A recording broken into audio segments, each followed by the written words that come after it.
परामर्श निर्देशन का एक व्यापक प्रक्रिया है, परंतु परामर्श इसका एक महत्वपूर्ण अंग है। परामर्श के बिना निर्देशन का उद्देश्य पूर्ण नहीं हो सकता। परामर्श शब्द दो व्यक्तियों से संबंध रखता है, परामर्शदाता तथा परामर्श प्रार्थी या परामर्श चाहने वाला।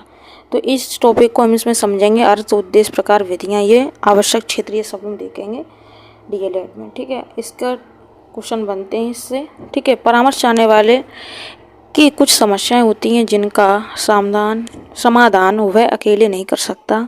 इन समस्याओं के समाधान के लिए उसे किसी दूसरे व्यक्ति के सुझाव की आवश्यकता होती है और यह सुझाव ही परामर्श कहलाता है, जो कि परामर्शदाता द्वारा दिया जाता है। अन्य शब्दों में परामर्शदाता परामर्श चाहने वाले व्यक्ति की समस्या या कठिनाई को समझने का प्रयास करता है तथा उससे विचारों का आदान प्रदान करके उसकी समस्या का समाधान करने में सहायता प्रदान करता है। ठीक है, ना आएगा सहायता में। ठीक है, सहायता प्रदान करता है। इस प्रकार की सहायता परामर्श कहलाती है। ठीक है, परामर्श की परिभाषा देखेंगे हम लोग। परामर्श की परिभाषा बुनियादी तौर पर परामर्श के अंतर्गत व्यक्ति को समझना और उसके साथ कार्य करना होता है, जिससे उसकी आवश्यकताओं, अभिप्रेरणाओं और क्षमताओं की जानकारी हो और फिर उसे उनके महत्व को जानने में सहायता दी जाए। इसे हम परामर्श कहेंगे। निष्कर्षतः कहा जा सकता है कि परामर्श का मूल तत्व दो व्यक्तियों के बीच ऐसा संपर्क है जिसमें एक व्यक्ति दूसरे व्यक्ति को स्वयं समझने में सहायता देता है।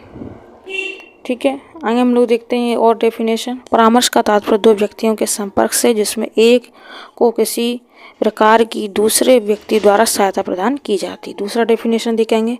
परामर्श शब्द दो व्यक्तियों की संपर्क की उन सभी स्थितियों का समावेश करता है जिनमें एक व्यक्ति को उसके स्वयं के एवं वातावरण के मध्य प्रभावशाली समायोजन प्राप्त करने में सहायता की जाती है, उसको हम परामर्श कहते हैं।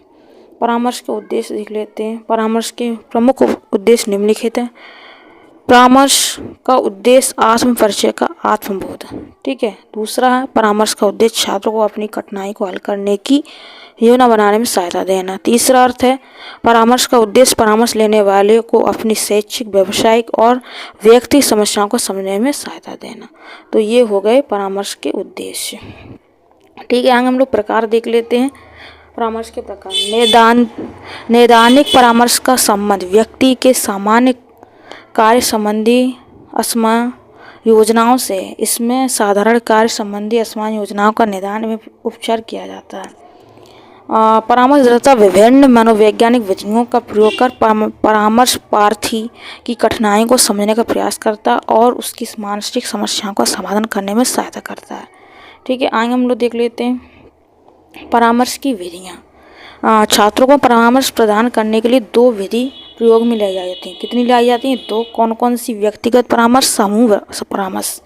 ठीक है, व्यक्तिगत और समूह परामर्श। ठीक है, आगे हम देख लेते हैं परामर्श की आवश्यकता एवं क्षेत्र। छात्रों को अपना अधिकतम विकास करने में सहायता देने के लिए परामर्श आवश्यक है। पहला पॉइंट, छात्रों की वर्तमान समस्याओं को हल करने में सहायता देने के लिए। दूसरा, विशेष योग्यताओं तथा उचित दृष्टिकोण को प्रोत्साहित एवं विकसित करने के लिए। तीसरा, शैक्षिक तथा व्यावसायिक चयन की योजना बनाने में छात्रों की सहायता करने के लिए। छात्रों को अपने उत्तरदायित्व को समझने में सहायता देना। छात्रों को सामाजिक और संवेगात्मक सामंजस्य स्थापित करने में सहायता करने के लिए। तो ये हो गए उनके क्षेत्र। ठीक है, आगे हम लोग देखेंगे परामर्श में सहयोग देने वाले विभाग, संस्थाएं। Very very important. मनोविज्ञानशाला उत्तर प्रदेश इलाहाबाद। मनोविज्ञानशाला उत्तर प्रदेश इलाहाबाद की स्थापना आचार्य नरेंद्र देव समिति की संस्तुति के आधार पर लाउडर रोड इलाहाबाद में सन 1947 ईस्वी में की गई। वर्तमान में यह राज्य शैक्षिक अनुसंधान एवं प्रशिक्षण परिषद उत्तर प्रदेश लखनऊ की ब्यूरो ऑफ साइकोलॉजी नामक इकाई के रूप में विशिष्ट संस्था है। मनोविज्ञानशाला उत्तर प्रदेश संस्था का अध्यक्ष पदेन निदेशक होता है। पदेन कौन होता है? निदेशक कहलाता है।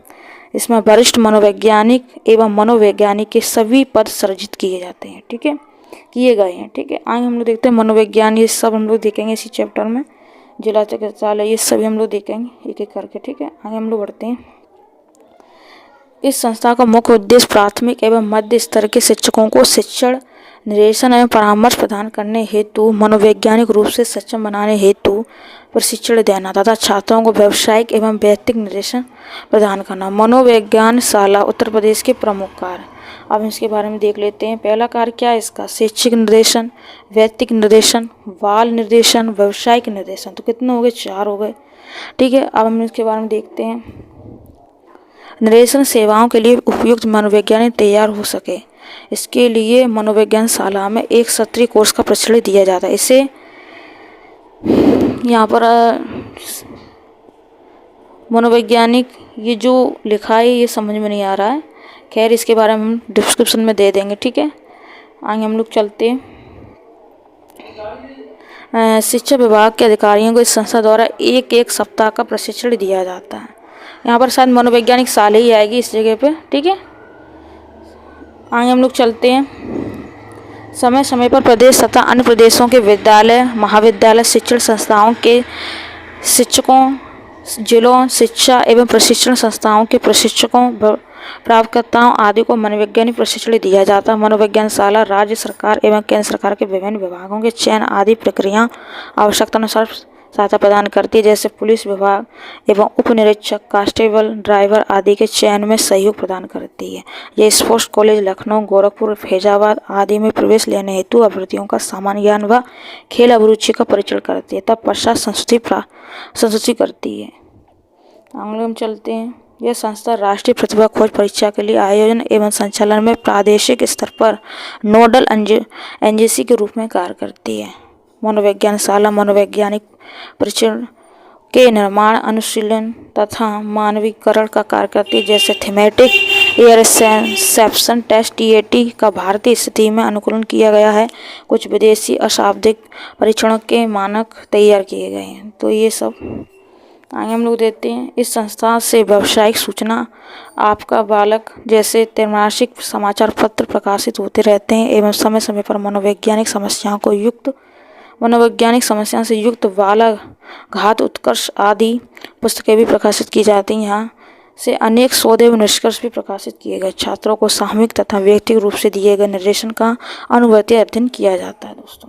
ठीक है, अन्य कार्य इसके बारे में देख लेते हैं। छात्रों को शिक्षा एवं मनोविज्ञान से संबंधित महत्वपूर्ण विषयों पर व्यवहारिक ज्ञान प्रदान करना, रुचि परीक्षण करना, मनोवैज्ञानिक समस्याओं का समाधान करना आदि इस संस्था के अन्य प्रमुख कार्य हैं।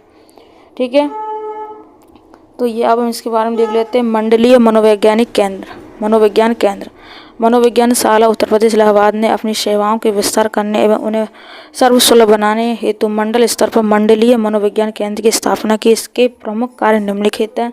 यह मनोविज्ञान शाला उत्तर प्रदेश इलाहाबाद द्वारा किए जा रहे कार्यों की मंडलीय स्तर पर सेवा प्रदान करता है। ठीक है, मंडलीय स्तर पर नंबर 1 इसमें देख लेते। छात्रों को व्यवसाय चुनने में परामर्श देता है, विशेष आवश्यकता वाले बच्चों को परामर्श देता है, छात्रों की मनोवैज्ञानिक समस्याओं के निवारण हेतु परामर्श देता है,